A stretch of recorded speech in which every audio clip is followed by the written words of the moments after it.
So you can't even see the image because in transporting it, you had to tip it on its side to get it through the door.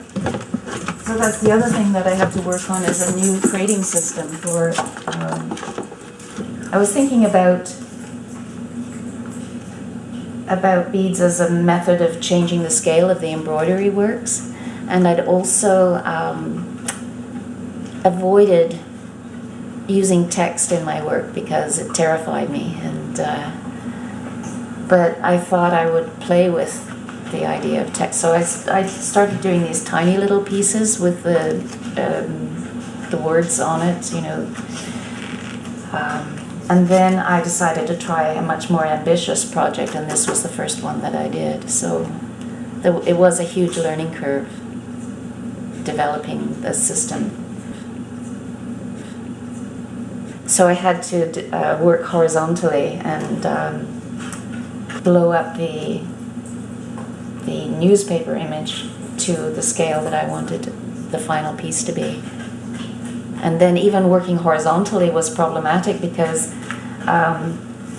as if you load the beads on the string this way and then hang it up, they all drop down, but from their own weight, and they're all irregular too. So it's not like you can count them and say, okay, so I need 20 black beads and then 30 silver beads.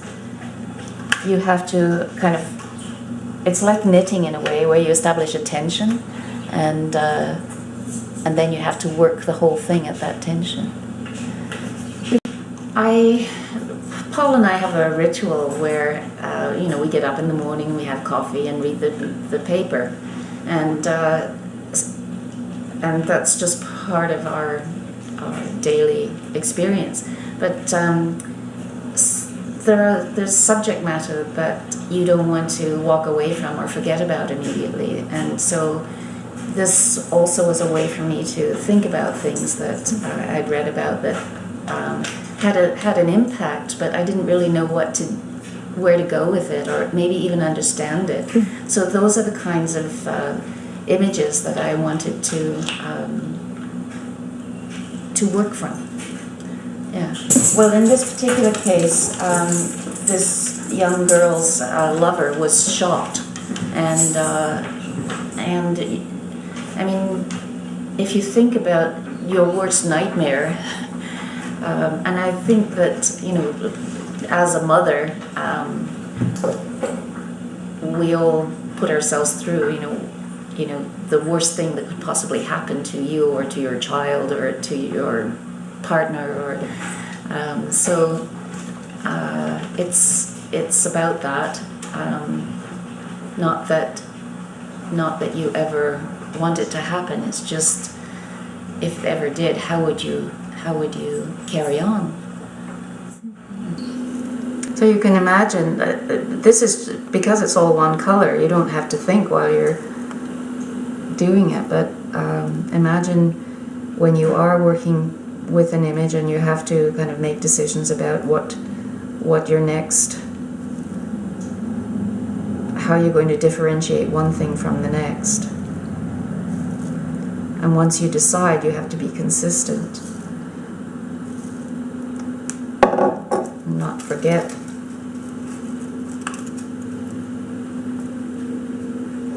There aren't that many, you know, shades of white to gray, right, or to black.